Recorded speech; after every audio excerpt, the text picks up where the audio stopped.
All right, let's talk about something we all eat every single day, fat. But this is not your typical nutrition lecture. Oh no. This is a story about a lone scientist, a 50-year fight, and a truth that might just change everything you think you know about what's healthy. So where does this wild story start? Well, it kicks off with a scientist who, get this, on his 100th birthday, decides to sue the US government. Can you imagine? It was this last incredible act of defiance from a man who had literally spent his entire life trying to tell us about a danger hiding in plain sight in our food. And his story, it's just a brilliant illustration of how one single person, with enough grit, can change what the whole world eats. It's also a pretty powerful reminder that, scientific truth doesn't just get accepted. A lot of the time, it has to fight this long, brutal battle against big industry and what everyone just knows to be true. Okay, so let's get into it. Let's meet our hero, Professor Fred Kumarow, and really dig into his incredible fight against something that for decades we were all told was the healthy choice. Wow, okay, this timeline, it really just lays out the whole struggle, doesn't it? Professor Kumarow published his very first paper connecting trans fats to heart disease all the way back in 1957.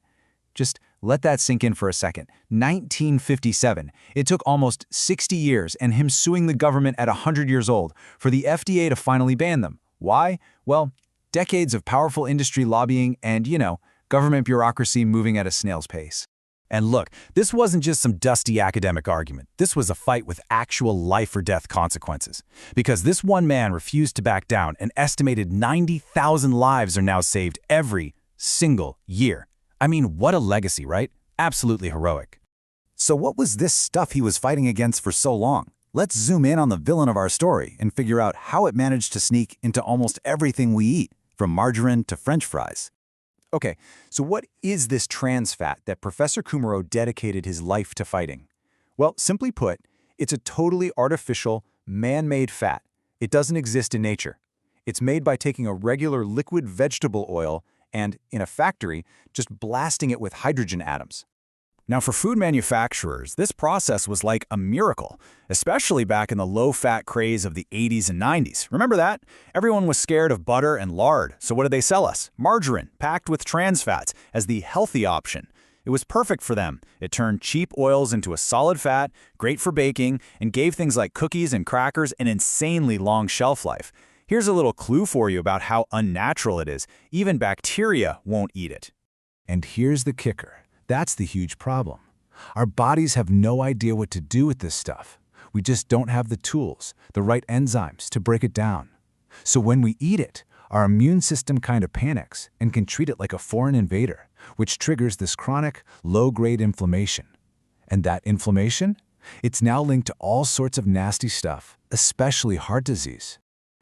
This whole story just makes you stop and think, right? It forces you to ask a pretty big question. If all the experts, all the official advice, and the entire food industry could be that wrong about trans fats for that long, what else might they be totally wrong about?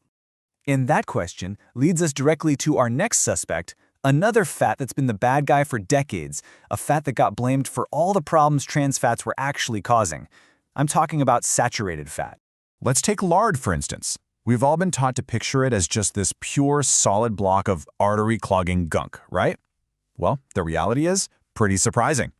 50% of the fat in lard is actually monounsaturated fat. The exact same kind of good fat that makes olive oil so famous for being heart healthy.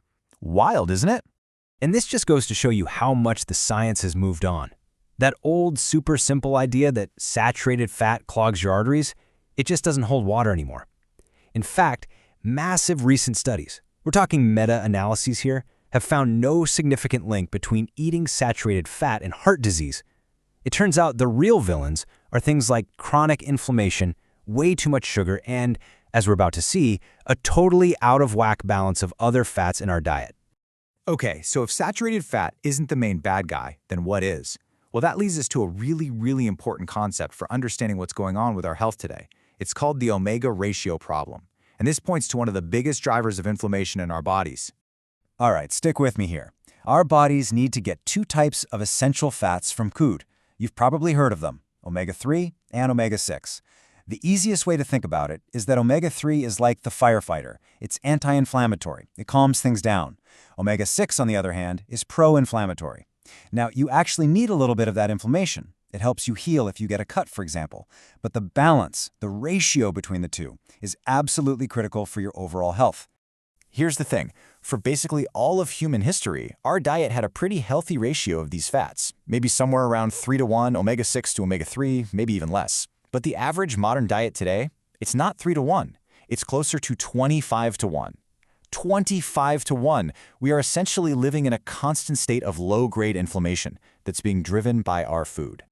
So where's this insane amount of omega-6 coming from?